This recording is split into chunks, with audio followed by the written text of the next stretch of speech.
Morning, all. All right, so we're up to the 2018-2019 season. Definitely one where this was the first season where I was watching every game.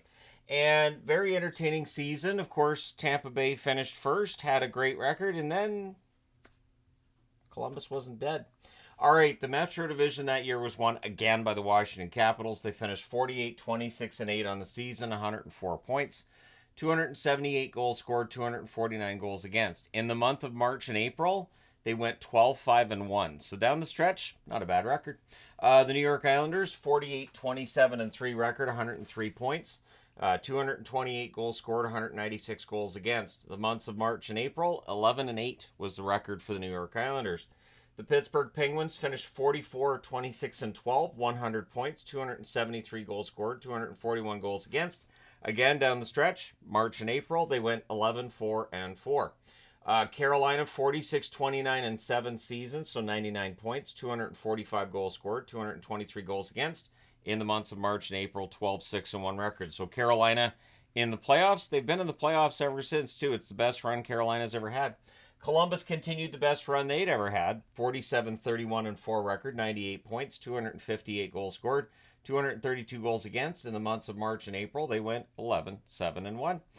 Philadelphia below the playoff line with 82 points, record of 37, 37, and 8, 244 goals scored, 281 goals against.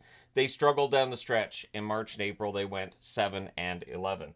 The New York Rangers, 32, 36, and 14 record, 78 points, 227 goals scored, 272 goals against. In the months of March and April, they were 5, 10, and 4. So rough record for the New York Rangers there. New Jersey finished 31, 41, and 10, 72 points. So after surprising everybody and making the playoffs in 2018, they crash out in 2019. They score 222 goals. They allow 275 goals. The months of March and April, they went 6, 10, and 2. The Atlantic and the NHL, first place, Tampa Bay. 62, 16, and 4 record, 128 points, 325 goals scored, 222 goals against. In the months of March and April, 13 and 4 record for Tampa Bay. Boston, 49, 24, and 9 record, 107 points, 259 goals scored, 215 goals against. In the months of March and April, they were 11 and 7. Toronto, 46, 28, and 8 record, 100 points, 286 goals scored, 251 goals against. In the months of March and April, Toronto 7, 7, and 4. So I just thought that was an interesting thing to look at, in that some teams played really well going into the playoffs, and then in Tampa Bay's case, it didn't matter. In Toronto's case, they kind of back into the playoffs. They knew they were playing Boston anyways, but yeah, not a great record there. Montreal, 44, 30, and 8 record, 96 points, 249 goals scored, 236 goals against. They rallied late. They were 10, 7, and 1 in March and April. Just end up falling just short of the Toronto Maple Leafs and that playoff line. Florida, 36, 32, and 14 record, 86 points, 267 goals scored, 280 goals against. In the months of March and April, they went 8, 7, and 4. So they were 12 points short of a playoff spot in Florida. The Buffalo Sabres, 33, 39, and 10 record, 76 points, 226 goals scored, 271 goals against. In the months of March and April, they went 4, 13, and 2. So crashed out badly, Buffalo did. Detroit, 32, 40, and 10 record, 74 points, 227 goals scored, 277 goals against, but they had a positive record in the months of March and April, 9, 8, and 1 the record over that stretch. The Ottawa Senators finished 29, 47, and 6, 64 points, 242 goals scored, 302 goals against. In the months of March and April, a 7, 10, and 1 record for the Ottawa Senators. We go out west. The Nashville Predators still win the division, but their points total drops to 100, record of 47, 29, and 6. 240 goals scored, 214 goals against. In the months of March and April, 10, 5, and 1 record for Nashville. Winnipeg, 47, 30, and 5 record for 99 points, 272 goals scored, 244 goals against. In the months of March and April, a 10, 8, and 1 record for the Winnipeg Jets. St. Louis, 45, 28, and 9 record, 99 points, 247 goals scored, 223 goals against. In the months of March and April, St. Louis 11, 5, and 3. One of the hottest teams in the league from January on. Of course, everybody makes a big deal about how they were last place in the NHL. We've discussed that many times over. But yeah, they had one of the best records in the second half of the season. Dallas, 43-32-7 record, 93 points, 210 goals scored, 202 goals against in the months of March and April. Dallas, 11-5-2. The Colorado Avalanche, 38-30-14 record, 90 points, 260 goals scored, 246 goals against in the months of March and April, a 10-6-2 record. Below the playoff line, Chicago, 36-34-12 record, 84 points, 270 goals scored, 292 goals against. In the months of March and April, Chicago went 9-6-3. Minnesota, 37-36-9 record for 83 points, 211 goals scored, 237 goals against. In the months of March and April, they went 6-9-3. Calgary wins the Pacific and the West. Record of 50-25-7, 107 points, 289 goals scored, 227 goals against. In March and April, they were 9-9. The San Jose Sharks, 46-27-9 record, 101 points, 289 goals scored, 261 goals against. In March and April, they went 9-8-1. The Vegas Golden Knights, 43-32-7 for 93 points, 249 goals scored, 230 goals against. In March and April, Vegas went 9-6-2. The Arizona Coyotes, who were in a playoff spot until I made a video about it, 39-35-8 record for 86 points, 213 goals scored, 223 goals against. My bad, Arizona. March and April, Arizona went 8-7-3. The Vancouver Canucks, 35-36-11 record, 81 points, 225 goals scored, 254 goals against. In March and April, Vancouver 8-7-2. The Anaheim Ducks, they finish 35-37-10 overall, 80 points, 199 goals scored, 251 goals against. So we're starting to see the goals for, just not there for Anaheim. And down the stretch, they actually played pretty well in March and April, 11-6-1 record. Edmonton, 35-38-9 record, 232 goals scored, 274 goals against, 79 points.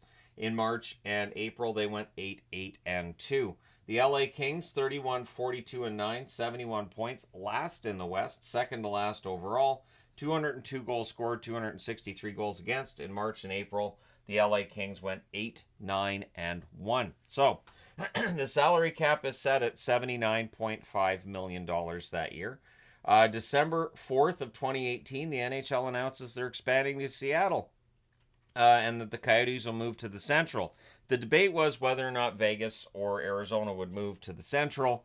Vegas held a little more sway with the board, so it's Arizona that's moving to the Central. And it was speculated at the time that Arizona was being moved to the Central. And just in case there might be a chance that the team doesn't last in Arizona, you have more options with the team being in the Central as to where else they might go. Like, say, for instance, Utah. The speculation at the time was Houston, of course. May 11th of 2018, Kyle Dubas is named as the Leafs GM. Lou Lamoriello would take over the Islanders that summer. Famously, of course, John Tavares does not stay with the Islanders and signs with the Maple Leafs. So, yeah, it was a pretty eventful summer for Toronto and for New York. The Islanders would play half of their games that season at Nassau because Barclays just doesn't work for hockey. So the move to Barclays in Brooklyn does not last for very long. November 21st of 2018, Pekka Rinne records his 320th career win, which passes Mika Kiprasov for first all-time among Finnish goaltenders. June 23rd of 2018, the Canes trade Noah Hannafin and Elias Lindholm to the Flames in exchange for Dougie Hamilton, Michael Ferland, and Adam Fox. Fox refused to sign with the Flames, so the Carolina Hurricanes wanted to chat with him and see if maybe there was a chance. There really wasn't. He only wanted to play in one place. July 1st of 2018, the Sabres trade Ryan O'Reilly to the Blues for Berglund, Sobotka, Tage Thompson's in there as well, a first-round draft pick, and a 2021 second-round draft pick. So, in the end, the trade works out okay for Buffalo, but of course, Ryan O'Reilly goes to the Blues, who win that year. So, it starts a new tradition of Buffalo Sabres players going elsewhere and winning Stanley Cups. Sam Reinhart and Jack Eichel come to mind as well. September 9th of 2018, Montreal trades Max Pacioretty to Vegas for Thomas Tatar, Nick Suzuki, and a 2019 second-round draft pick. Tatar didn't fit in Vegas, so Vegas moves him, but they had to also move Nick Suzuki to get Max Pacioretty. I'm sure they'd love to have Suzuki in their lineup right about now. September 13th of 2018, the Sens trade Erik Karlsson and Francis Perron to the Sharks for Chris Tierney, Dylan DeMello, Josh Norris, Rudolph's Balsers. So I got to say Balsers' name in a video. Good. And a 2020 first, which becomes Tim Stützle. So Ottawa makes out pretty well in this trade that at the time looked pretty lopsided in favor of San Jose. This is why we don't declare winners and losers the day that the trade's made. April 30th of 2019, the Carolina Hurricanes trade Adam Fox to the Rangers for a 2019 second-round pick and a 2020 second-round pick. Fox wasn't signing anywhere that wasn't New York, so eventually he ends up being a member of the New York Rangers. So your award winners that year, the Art Ross goes to Nikita Kucherov of the Tampa Bay Lightning. The Masterton goes to Robin Lehner of the New York Islanders. The Islanders, it was weird. They had a really good season. Lehner is a really good story, and then they just let him go. It turns out being a good move. Sorokin and Varlamov, an upgrade over what Greiss and Lehner were, although Greiss and Lehner were pretty good that year. The Calder goes to Elias Pettersson of the Vancouver Canucks. The Conn Smythe goes to Ryan O'Reilly of the St. Louis Blues. He also wins the Selke Trophy that year. So Ryan O'Reilly had himself a good year. The Hart Trophy goes to Nikita Kucherov of the Tampa Bay Lightning. The Jack Adams goes to Barry Trotz of the New York Islanders. The Norris Trophy goes to Mark Giordano of the Calgary Flames. The Lady Byng goes to Sasha Barkov of the Florida Panthers. The Ted Lindsay goes to Nikita Kucherov of the Tampa Bay Lightning. The Rocket Richard goes to Alex Ovechkin of the Washington Capitals. The GM of the Year award goes to Don Sweeney of the Boston Bruins. The Vezina Trophy goes to Andrei Vasilevsky of the Tampa Bay Lightning, who did not find any of the jokes told at the award show in 2019 funny. The Jennings Trophy, Lehner and Greiss of the New York Islanders share the Jennings Trophy. So your league all-stars that year, at center, Connor McDavid's the first-team all-star, of course, from Edmonton. Sidney Crosby from Pittsburgh, second team. On the left side, Alex Ovechkin of the Capitals, first team. Brad Marchand of the Boston Bruins, second team. On the right side, Nikita Kucherov of Tampa Bay is first-team all-star, and Patrick Kane of Chicago, second-team all-star. On the blue line, Brent Burns of San Jose and Mark Giordano of Calgary, first team. John Karlsson of Washington and Victor Hedman of Tampa Bay, second team. And in net, Andrei Vasilevsky of Tampa Bay's first-team All-Star and Ben Bishop of Dallas, second-team All-Star. So as mentioned, Nikita Kucherov leads the league in scoring. 82 games, 41 goals, 87 assists, 128 points. So he had a monster year in 2023-2024, and he had a monster year 5 years ago as well. Connor McDavid in Edmonton, 78 games, 41 goals, 75 assists for 116 points. Patrick Kane in Chicago, 81 games, 44 goals, 66 assists, 110 points. As scoring's gone up again that year, if you haven't noticed. Leon Draisaitl with Edmonton, 82 games, 50 goals, 55 assists, 105 points. Brad Marchand in Boston, 79 games, 36 goals, 64 assists, 100 points. Sidney Crosby in Pittsburgh, 79 games, 35 goals, 65 assists, 100 points. Nathan McKinnon in Colorado, 82 games, 41 goals, 58 assists, 99 points. Not quite 100, but of course he does reach 100 multiple times after that. Johnny Gaudreau in Calgary, 82 games, 36 goals, 63 assists, 99 points. Sadly, that's as close as Johnny got to 100 points. Until his last year in Calgary, right, he did pass 100 points that year. Steven Stamkos in Tampa, 82 games, 45 goals, 53 assists, 98 points. I always feel bad for a player who gets within 3 points of 100, doesn't reach 100, and then never reaches 100. So, years later, people are like, oh, he wasn't that great. He never even reached 100 points. He was so close. Anyways, Stamkos, 82 games, 45 goals, 53 assists, 98 points. And rounding out the top 10, Sasha Barkov of Florida, 82 games, 35 goals, 61 assists, 96 points. Your wins leader is, of course, Andrei Vasilevsky. They had 62 altogether. Vasilevsky had 39 of them. Record of 39, 10, and 4, 925 save percentage, 6 shutouts. Sergei Bobrovsky in Columbus, 37, 24, and 1 record, 913 save percentage, 9 shutouts. Freddie Anderson in Toronto, 36, 16, and 7 record, 917 save percentage, 1 shutout. Martin Jones in San Jose, and this is where the making sure he gets over 900, can he stay over 900 conversation started for me. 35, 21, and 5 record, 896 save percentage, 3 shutouts. And Carey Price in Montreal, record of 35, 24, and 6, 913 save percentage, 8 shutouts. So we get to the playoffs, and in the first round that year, there are some surprises. The Islanders sweeping Pittsburgh, that's a surprise. Pittsburgh, of course, having won the Stanley Cup in 2016, 2017, got eliminated by the Caps in 2018. They haven't won a round since then. Boston beats Toronto in 7, as is the tradition. Carolina beats Washington 4-3, as now the Caps aren't winning a round either. Columbus beats Tampa Bay 4 straight after I declared Columbus was dead as kind of a joke in the preview, which got used as a soundbite by the Columbus Blue Jackets. San Jose beats Vegas in 7 games. No controversy there. It's not like they would change the rules. And allow for a replay on 5-minute majors. Just completely unrelated. The following season, we start reviewing 5-minute majors just to make sure you're calling the right penalty on the right person. St. Louis beats Winnipeg 4-2 in a series where the home team won nothing until the 6th game of the series, and that's all St. Louis needed to win it. Dallas beats Nashville 4-2. A series I was kind of surprised at how easy it was for a 6-game series for Dallas. I was kind of surprised at just how Nashville just wasn't that good in those playoffs. Second round, Carolina sweeps the New York Islanders. So the Islanders sweep in the first round and then get swept in the second. The St. Louis Blues beat Dallas 4-3. So St. Louis continues a tradition of knocking out Dallas.